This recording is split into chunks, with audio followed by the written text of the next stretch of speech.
Assalamu alaikum wa rahmatullahi wa barakatuhu. Соңғарада бик көп сұраулар берелер, һәм сұрауларының бірсі Хәзрәт мәрхүм әтиебіз, әниебіз, әбиебіз, бабайыбыз үшін нишек булса да изгелек эшләргә телибез, аларны сөендергә телибез. Исән вакытта без аларга бүләк алып бирәдерик, аларга күчтәнәчләр китерәдерик, алар сөенәләр иде. Әмма ләкин бүгенге көндә алар ахирәт дөньясына күчтеләр. Аларга берәр нинди файдалы гамәлләр, изгелекләр белән сөендерә алабыз микән дип сорау бирүчеләр шактый. Һәм Пәйгамбәрбез алейһиссалату вассалам хадисләрнең берсендә әйтә, мәрхүмәләрегезне искә алуларыгыз белән аларга рухи азык, рухи күчтәнәч җибәргән кебек аларны сөендерерсез. Һәм Аллаһ Тәгалә Коръәндә әйтә: бигрәк тә мәрхүмәләрегез бу дөньядан китүләре белән Аллаһ Тәгалә алдында алар әле китеп бардылар, алар юкка чыктылар дип уйламагыз. Чөнки алар сез күрмәгән әйберне күрәләр, ишетмәгән әйберне ишетәләр. Алар сез белмәгән мәгълүматларга хәбәрдәрдер ки, дип хәбәр килә.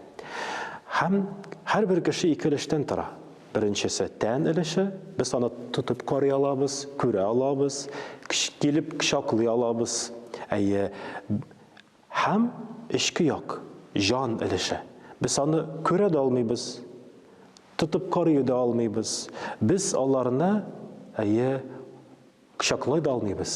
Әмма ләкин менә шушы күлмәкне яраткан кебек, күпме генә яратсам да менә шушы матур костюмны вакыт килеп җиткәч ул тарала, җыртыла, ул үз вазифасын үти алмый башлый.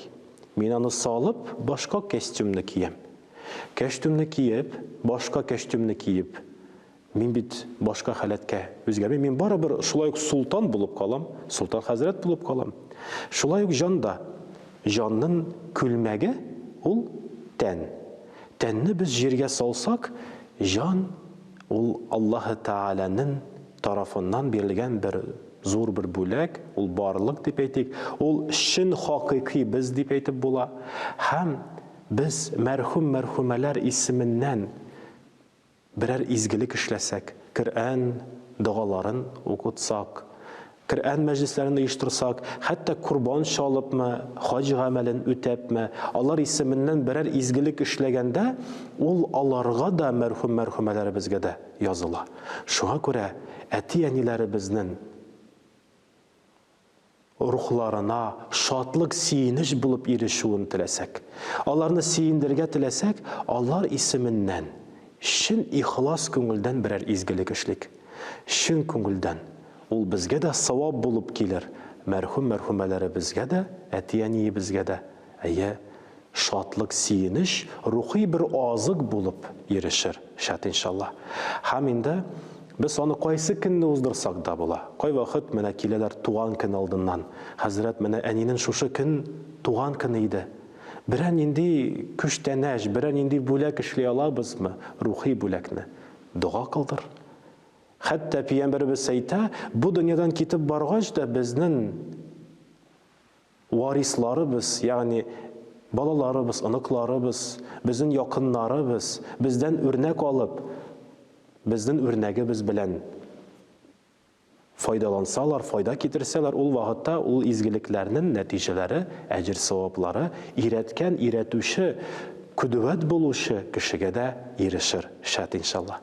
Шуңа күрә инде мәрхүмәләребезне дугаларда искә төшереп торыйк, аларны изгелекләр, игелекләр белән сөендерик.